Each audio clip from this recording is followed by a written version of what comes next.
क्या आपने सुनी है ये कथा? इस कथा के बिना अधूरा है वट सावित्री व्रत। इस साल आप वट सावित्री व्रत 26 मई को रखा जाएगा। यह ज्येष्ठ मास की अमावस्या को किया जाएगा। इस दिन सुहागिन महिलाएं अपने पति की लंबी उम्र के लिए उपवास करती हैं। ऐसा कहा जाता है कि इस दिन सावित्री अपने पति के सत्यवान के प्राण यमराज से वापस ले आई थी। यूपी, बिहार, झारखंड, उत्तराखंड में इस व्रत की बहुत मान्यता है। इसे ज्येष्ठ कृष्ण पक्ष त्रयोदशी से अमावस्या यानी 3 दिन तक मनाने की परंपरा है। दक्षिण भारत में यह वट पूर्णिमा के नाम से ज्येष्ठ पूर्णिमा को मनाया जाता है। इस दिन बड़ के पेड़ के नीचे पूजा की जाती है। ऐसा माना जाता है कि जिस तरह बड़ के पेड़ की उम्र लंबी होती है, उसी तरह महिलाओं के पति की उम्र भी लंबी हो। वट वृक्ष को आयुर्वेद के अनुसार परिवार का वैद्य माना जाता है। पूजा करने से पहले से यहाँ सुने व्रत की कथा। पुराणों में वर्णित सावित्री की कथा इस प्रकार है। राजा अश्वपति की अकेली संतान का नाम था सावित्री। सावित्री ने राजा द्युमत्सेन के बेटे सत्यवान को से विवाह किया।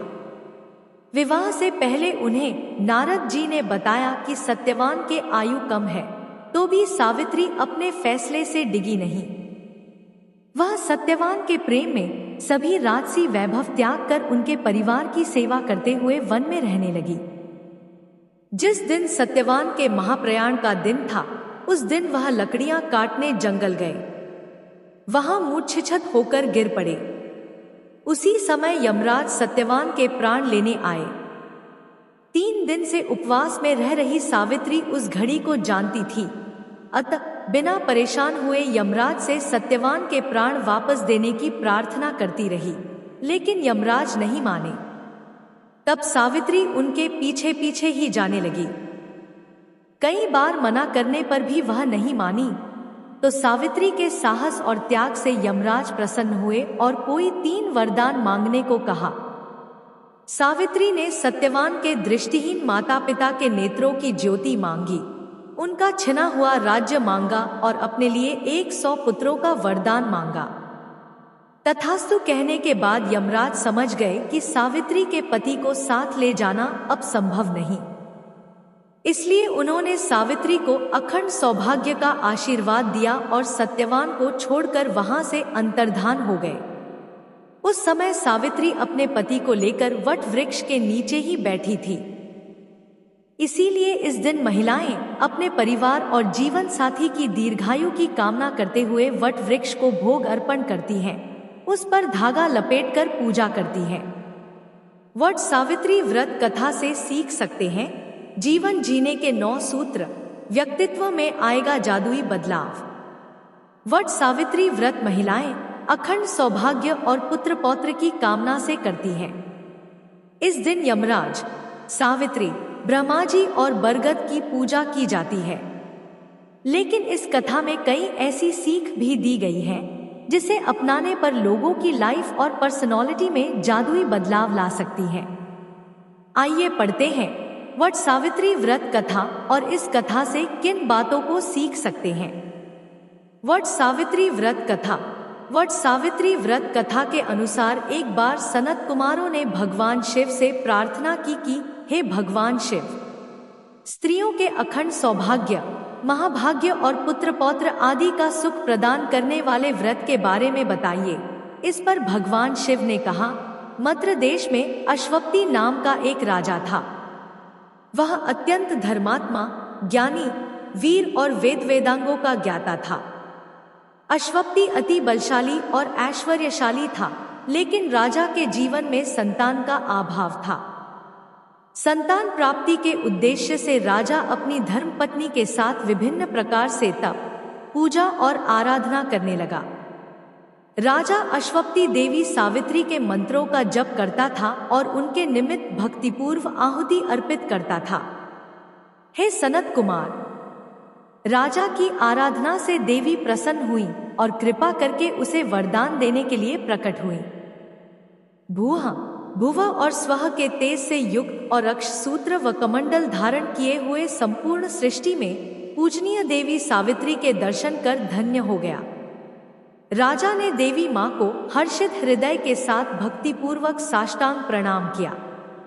राजा अश्वपति को दंड की भांति भूमि पर पड़ा देखकर देवी मां ने कहा, हे राजन, मैं तुम्हारी भक्ति से अति प्रसन्न हूं, इसलिए अपना वरदान मांगो। देवी से यह सुनकर राजा प्रसन्न होकर बोला, हे देवी, मैं निःसंतान हूं, मैं एक उत्तम पुत्र का वरदान चाहता हूं। हे जगदम्बा सावित्री, पुत्र के अतिरिक्त मेरी अन्य कोई प्रार्थना नहीं है। आपकी कृपा से पृथ्वी पर उपस्थित समस्त दुर्लभ पदार्थ मेरे महल में उपलब्ध हैं। हे महादेवी, सभी सुख सौभाग्य मुझे आपकी दया से ही प्राप्त हैं, अतः मुझे पुत्र प्राप्ति का आशीर्वाद दे मां। राजा द्वारा इस प्रकार प्रार्थना करने पर देवी सावित्री ने राजा से कहा कि हे राजन, तुम्हारा कोई पुत्र नहीं है, लेकिन भविष्य में एक कन्या होगी। वह स्वयं का और अपने पति दोनों के कुल का उद्धार करने वाली होगी। हे राजशार्दूल, जो मेरा नाम है उस कन्या का भी वही नाम होगा। प्रयास करने पर पूरी होती है हर इच्छा। हे मुनिश्रेष्ठ, राजा को संतान प्राप्ति का वर प्रदान करने के बाद देवी वहां से अंतर्धान हो गई। राजा आनंदमग्न हो गया। कुछ दिन बीतने के बाद रानी ने गर्भ धारण कर लिया और पूर्ण समय होने पर प्रसव हुआ। सावित्री का जाप करने के कारण प्रसन्न हो देवी सावित्री ने वरदान दिया था, इसलिए नवजात कन्या का नाम सावित्री ही रखा गया। उस कन्या के नयन कमल दल की भांति थे और उसके मुखमंडल पर देवी के समान ही तेज उपस्थित था। जिस प्रकार आकाश में चंद्रमा की कलाओं में वृद्धि होती है, उसी प्रकार उस कन्या के तेज और कांति में भी वृद्धि होती थी। वह ब्रह्मा की सावित्री थी। विशाल नयनों वाली देवी लक्ष्मी ही थी। अपनी पुत्री की हेमगर्भ के समान आभा देखकर राजा चिंतित हुआ। उसकी पुत्री सावित्री के समान कोई सुंदर नहीं था। उसके तेज के समक्ष उसे मांगने का कोई साहस ही नहीं करता था। उसका रूप और तेज का दर्शन कर सभी राजा स्तंभित हो गए थे। एक दिन राजा ने उस कमलनयनी से कहा, हे पुत्री, तेरे विवाह का समय आ गया है, किंतु कोई भी तुझसे विवाह करने के लिए प्रस्ताव नहीं ला रहा है। इसलिए जो भी गुणवान वर मिले और जिसके कुटुंब एवं व्यवहार से तुझे आनंद मिले, उससे तू स्वयं ही विवाह कर ले। यह कहकर वृद्ध मंत्रियों और नाना प्रकार के वस्त्र अलंकारों के साथ पुत्री को भेज दिया। राजा क्षण मात्र के लिए बैठा ही था कि उसी समय वहां देवर्षि नारद का आगमन हुआ। राजा ने अर्घ्य अर्पण और चरण प्रक्षालन कर देवर्षि नारद को आसन ग्रहण कराया। पूजन आदि करके राजा ने देवर्षि नारद से कहा कि आपके दर्शन करके मैं पवित्र हो गया हूं, आपने मुझे पावन कर दिया है। राजा देवर्षि नारद से वार्ता कर ही रहे थे कि उसी समय आश्रम से कमलनयनी सावित्री उन्हीं वृद्ध मंत्रियों सहित वहां उपस्थित हो गई। सर्वप्रथम तो सावित्री ने अपने पूज्य पिताजी की वंदना की, इसके बाद देवर्षि को प्रणाम किया।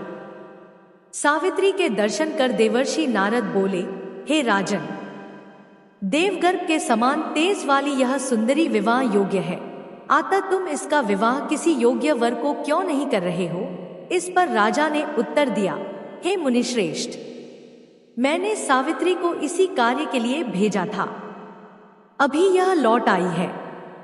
इसने अपने पति का चयन स्वयं ही कर लिया है, कृपया आप ही पूछ लीजिए। देवर्षि नारद के प्रश्न करने पर सावित्री ने उत्तर दिया कि हे मुनिश्रेष्ठ, आश्रम में द्युमत्सेन का पुत्र सत्यवान है, मैंने उसको ही अपने पति के रूप में चुना है। नारद की चेतावनी। सावित्री के मुख से यह सुनते ही देवर्षि नारद ने कहा कि हे राजन, आपकी पुत्री ने यह अत्यंत अनुचित कार्य किया है। इसने सत्यवान के विषय में बिना कुछ ज्ञात किए ही उसका वरण कर लिया। यद्यपि वह अत्यंत सद्गुणी है, लोकप्रिय है और उसके माता पिता भी सत्यवादी हैं। वह स्वयं भी सदैव सत्य ही बोलता है, इसीलिए सत्यवान के नाम से विख्यात है। उसे अश्वप्रिय है, और वह मिट्टी के घोड़ों के साथ ही खेलता है। वह चित्र भी अश्व के ही काढ़ता है, इस कारण उसका एक नाम चित्राश्व भी है। वह सौंदर्य और सद्गुणों से परिपूर्ण है और समस्त शास्त्रों का ज्ञाता है। उसके समान कोई मनुष्य नहीं है। जिस प्रकार रत्नों से महासागर परिपूर्ण होता है, उसी प्रकार सत्यवान भी समस्त गुणों से युक्त है। लेकिन उसका एक ही दोष उसके समस्त गुणों को छोटा कर देता है कि 1 वर्ष में उसकी आयु क्षीण हो जाएगी और वह देह त्याग कर देगा।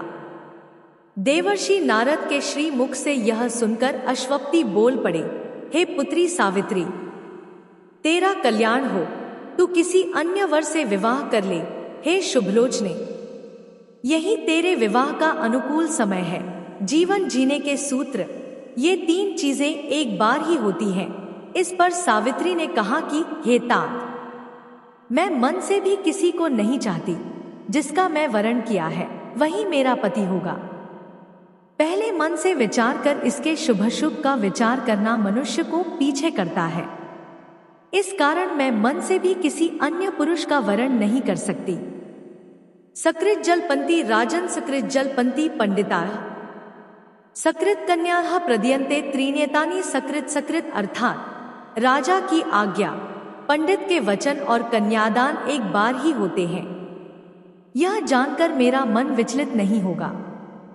अब सगुण, निर्गुण, मूर्ख, पंडित, दीर्घायु या अल्पायु आदि कुछ भी हो, मेरा पति सत्यवान ही होगा।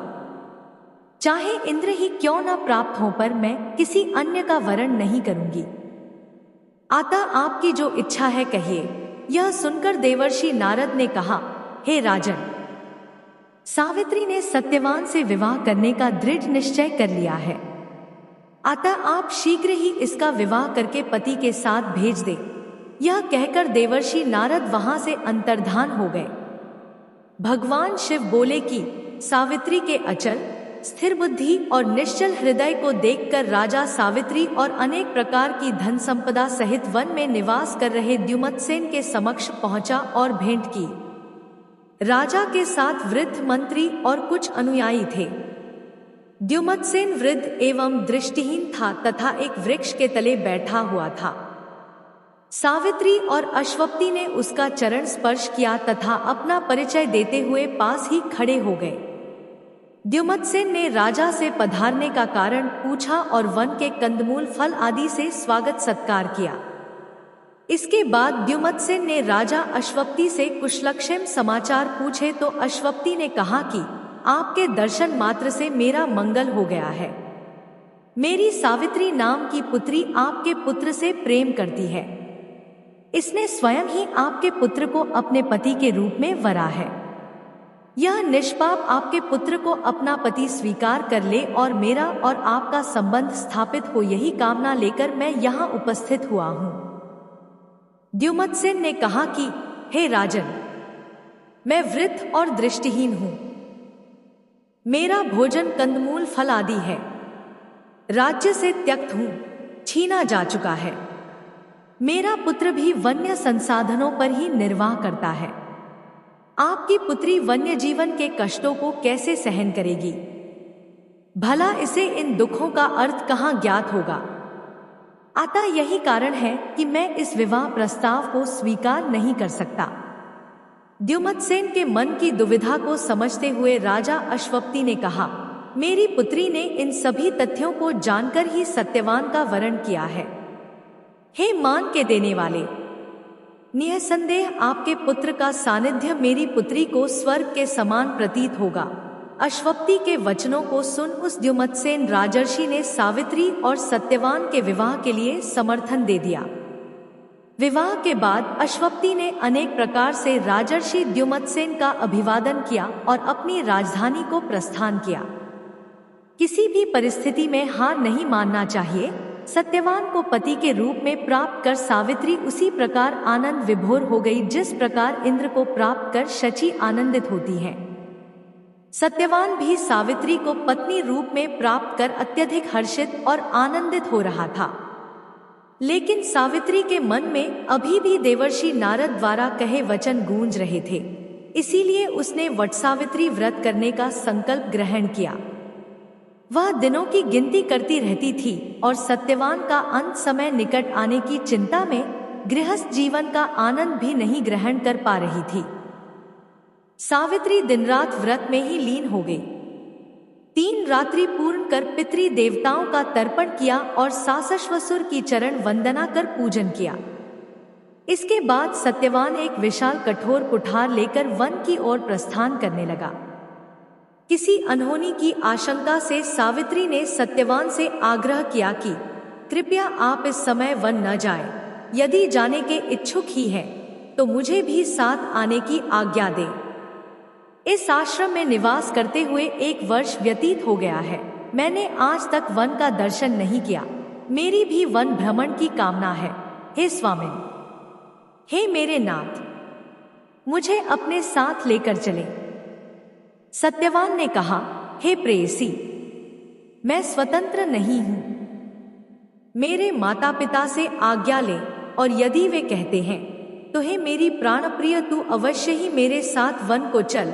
सत्यवान की बात सुनकर सावित्री सासश्वसुर के चरणों में प्रणाम करते हुए बोली, मैं वन भ्रमण करना चाहती हूँ, कृपया मुझे आज्ञा दे।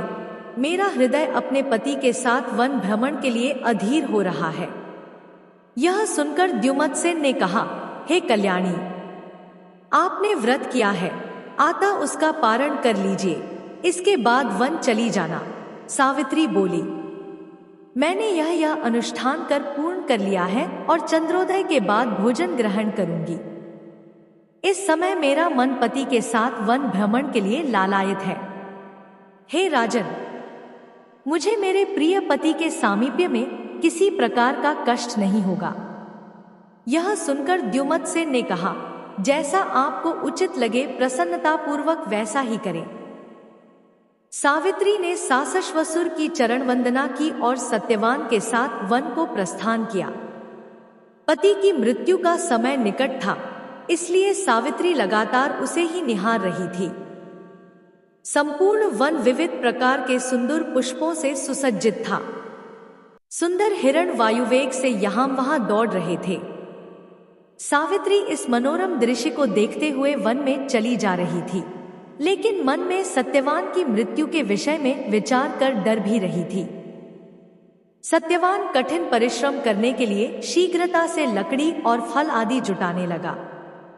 परम पतिव्रता महास्ती सावित्री वट वृक्ष के मूल में बैठी हुई थी।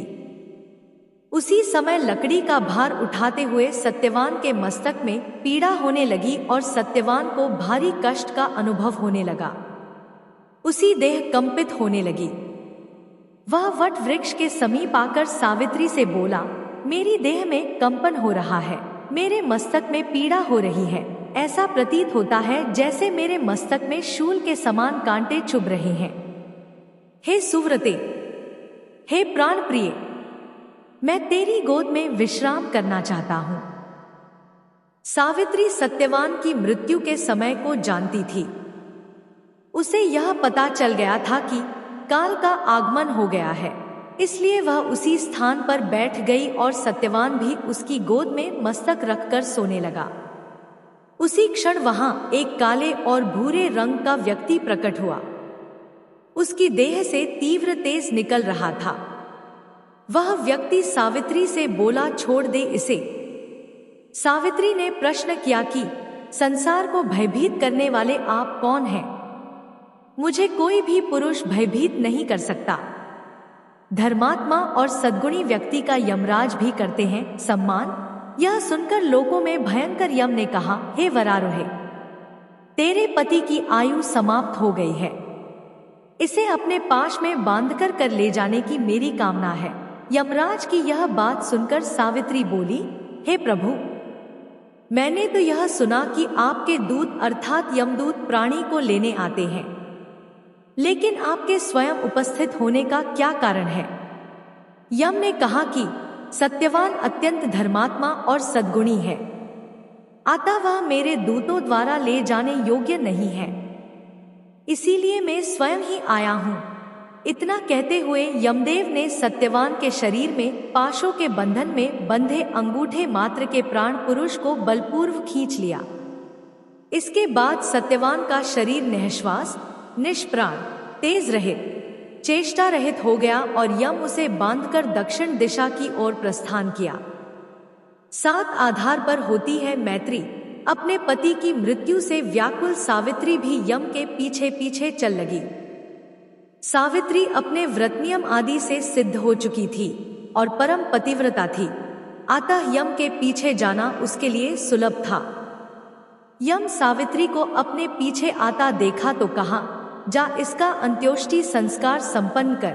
पति के प्रति जो तेरा कर्तव्य था वह तूने पूर्ण किया। जहां तक जाना संभव था वहां तक गी। सावित्री ने कहा, जहां मेरे पति को ले जाया जाए अथवा वह स्वयं जाए वहीं मैं भी रहूं, यह सनातन धर्म है। पति प्रेम, गुरु भक्ति, जप तप और आपकी कृपा के फलस्वरूप मैं कहीं नहीं रुक सकती। तत्वदर्शियों ने 7 आधारों पर मित्रता बतलाई है। मैं उसी मैत्री की दृष्टि से कहती हूँ, ध्यानपूर्वक सुनो।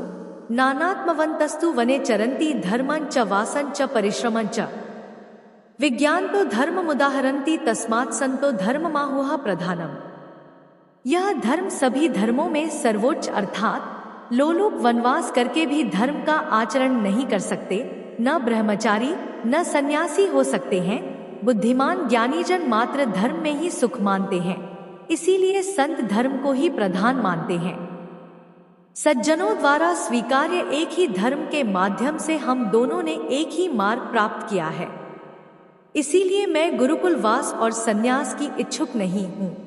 इस गार्हस्थ्य धर्म को ही सज्जनों ने सर्वोच्च कहा है। यम बोले, हे अनिंदिते, तेरे द्वारा कहा प्रत्येक शब्द व्यंग से परिपूर्ण है। मैं परम प्रसन्न हूँ। सत्यवान के जीवन दान के अतिरिक्त तुझे जो भी वरदान चाहिए मांग ले, मैं तेरी मनोकामना अवश्य पूर्ण करूंगा। सावित्री को यमराज का पहला वरदान। सावित्री बोली, मेरे श्वशुर राज्य विहीन होकर वनवास कर रहे हैं, वह दृष्टिहीन हो गए हैं, उन्हें नेत्र प्राप्त हो जाएं, तथा वह सूर्य के समान तेजस्वी एवं बलशाली हों। यम ने कहा, जैसे तूने कहा है वैसा ही होगा। मैं आपके मार्ग का परिश्रम देख रहा हूँ, आप अपने आश्रम के लिए प्रस्थान करें। सावित्री बोली, आप जहाँ मेरे पति को लेकर चलेंगे मैं भी वहीं चलूंगी, इसमें मुझे कोई कष्ट नहीं होगा। सता सकृत संगत मिप्सितम परं ततः परम मित्रमिति प्रचक्षते न चाफलम सत्पुरुषेण संगत ततः सता सन्निव सत्समागमे। अर्थात सज्जनों के सानिध्य की कामना सभी करते हैं, सज्जनों का संग कभी निष्फल नहीं होता है, अतः सदैव सज्जनों की संगति करनी चाहिए। यम ने कहा, आपका कथन मेरे मनोनुकूल, बुद्धिबल में वृद्धि करने वाला तथा अत्यंत हितकारी है। हे भामिनी, सत्यवान के जीवन के अतिरिक्त कोई अन्य दूसरा वर मांग ले। यमराज का दूसरा वरदान। सावित्री बोली, मेरा दूसरा वरदान यह है कि मेरे श्वशुर का छीना हुआ राज्य पुनः उन्हें प्राप्त हो जाए और वह धर्म कर्म कभी न त्यागे। यम ने कहा, कुछ ही समय में आपके श्वशुर को उसका राज्य प्राप्त हो जाएगा तथा वह कभी धर्म से विमुख नहीं होगा। तेरी मनोकामना पूर्ण हुई, अब घर को लौट जा, व्यर्थ कष्ट क्यों करती है? सावित्री बोली, मुझे ज्ञात है कि आपने प्रजा को नियम के बंधन में बांधा हुआ है, इसीलिए यम के रूप में विख्यात है। अद्रोह सर्वभूतेषु कर्मणा मनसा गिरा अनाग्रहश दानं च सतान धर्मः सनातन। सनातन धर्म क्या है? मन, वाणी, अंतःकरण से किसी से शत्रुता न करना, दान करना, आग्रह का परित्याग करना, यह सज्जनों का सनातन धर्म है। इसी प्रकार यह लोक है, यहाँ शक्तिशाली सज्जन मनुष्य शत्रुओं पर भी दया करते हैं। यमराज का तीसरा वरदान। यम बोले, आपके वचन मुझे ठीक उसी प्रकार प्रतीत होते हैं जैसे प्यासे को जल। सत्यवान के प्राणों के अतिरिक्त जो उचित लगे मांग ले। सावित्री ने कहा, मेरा तीसरा वरदान यह है कि मेरे पुत्रहीन पिता को 100 कुलवर्धक औरस पुत्र प्राप्त हों। यम ने कहा, तेरे पिता को शुभ लक्षणों से युक्त 100 पुत्र प्राप्त होंगे। हे भामिनी, तुम्हारी समस्त कामनाएं पूर्ण हुई, अब लौट जाओ, बहुत दूर आ चुकी हो। सावित्री बोली, पति समक्ष मेरे लिए कुछ दूर नहीं है, मेरा मन पति समीप बहुत दूर तक भी पहुंच जाता है। मुझे कुछ स्मरण हो आया, उसे भी सुनिए। आप आदित्य के प्रति पुत्र हैं, इसीलिए ज्ञानीजन आपको वैवस्वत कहते हैं। आप प्रजा से समान व्यवहार करते हैं, इसीलिए आपको धर्मराज कहते हैं। संसार में व्यक्तियों को स्वयं से अधिक सज्जनों पर विश्वास होता है, इसी कारण सज्जन सभी को प्रिय होते हैं। यमराज का चौथा वरदान। यम ने कहा, जो जैसा वर्णन किया है ऐसा मैंने पूर्व में कभी नहीं सुना। मैं तेरे वचनों से अति प्रसन्न हूं। सत्यवान के जीवन के अतिरिक्त जो कामना हो मांग ले। सावित्री बोली, मुझे सत्यवान से ही औरस पुत्र हो, हम दोनों का बलशाली वीर्यशाली 100 पुत्रों का कुल हो, यही मेरा चतुर्थ वरदान है। यम ने कहा, तथास्तु, तेरा और सत्यवान का 100 पुत्रों से युक्त परिवार होगा। अब वापस लौट जाएं, बहुत दूर आ चुकी है। सज्जन रक्षक होते हैं। सावित्री ने कहा, सज्जनों की वृद्धि सदा धर्म में ही रहती है, न तो सत्पुरुष उसमें दुखी होते हैं तथा न ही विचलित होते हैं। सज्जनों का सज्जनों से संग कभी व्यर्थ नहीं होता, उन्हें किसी प्रकार का भय नहीं होता। संत ही सत्य से सूर्य को संचालित कर रहे हैं, तब से पृथ्वी को धारण कर रहे हैं। हे राजन, सत्य ही भूत भविष्य की गति है। सज्जनों के मध्य सज्जन दुखी नहीं होते। सज्जनों का यही व्यवहार है। सज्जन किसी का कार्य करते हुए किस फल की अपेक्षा नहीं रखते। सज्जनों की कृपा कभी व्यर्थ नहीं जाती, न उनके संग में धन एवं मान का नाश होता है, इसीलिए सज्जन रक्षक होते हैं। यम ने कहा, तेरे द्वारा कहे मनोनुकूल, धर्मानुकूल तथा अर्थयुक्त वचनों को सुनकर तेरे प्रति मेरी भक्ति बढ़ती ही जाती है। आता है सच्चरित्रा और वर मांग। यमराज का 5वां वरदान। सावित्री बोली, मैंने आपसे औरस पुत्र अर्थात दाम्पत्य सुख के साथ पुत्र का वरदान मांगा है, और न ही मैंने किसी अन्य रीति से पुत्र प्राप्ति की कामना की है। अतः आप मुझे यह वरदान दे कि मेरा पति जीवित हो जाए, क्योंकि इसके बिना मैं भी मृत समान हूं। पति के अभाव में मुझे स्वर्ग, श्री तथा जीवन आदि सुख कुछ नहीं चाहिए। आपने मुझे 100 औरस पुत्रों का वरदान दिया और आप स्वयं ही मेरे पति के प्राणों का हरण कर रहे हैं, इस कारण आपका वरदान कैसे फलीभूत होगा। मैं वरदान मांगती हूं कि सत्यवान के प्राण पुनः लौट आएं। ऐसा करने से आपके ही वचन सत्य होंगे। यम ने तथास्तु कहकर सत्यवान के प्राणों को पाश से मुक्त कर दिया तथा प्रसन्नतापूर्वक बोला, हे कुलंदिनी, मैंने आपके पति को मुक्त कर दिया है। यह निरोग और सिद्धार्थ होगा, आप इसे ले जाएं। यह आपके साथ 400 वर्ष की आयु प्राप्त करेगा। सावित्री वट वृक्ष के समीप आ गई और सत्यवान के सिर को गोदी में रखकर बैठ गई। भगवान शिव ने कहा, हे ब्राह्मण, सत्यवान की चेतना लौट आई और वह बोला, हे वरारोहे, हे प्राण प्रिय, अभी मैंने एक स्वप्न देखा। तदोपरांत संपूर्ण वृत्तांत उसने सावित्री को सुनाया। सावित्री ने भी यम के साथ हुई अपनी वार्ता के विषय में सत्यवान को बताया।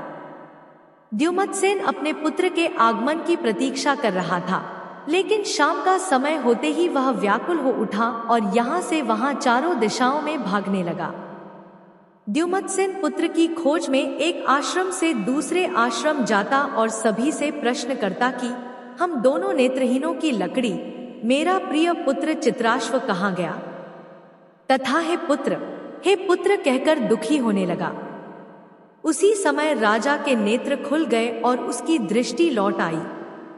इस चमत्कार को देखकर आश्रम के ब्राह्मण बोले, हे राजन, आपके तप के फलस्वरूप आपको आपकी दृष्टि पुनः प्राप्त हो गई है।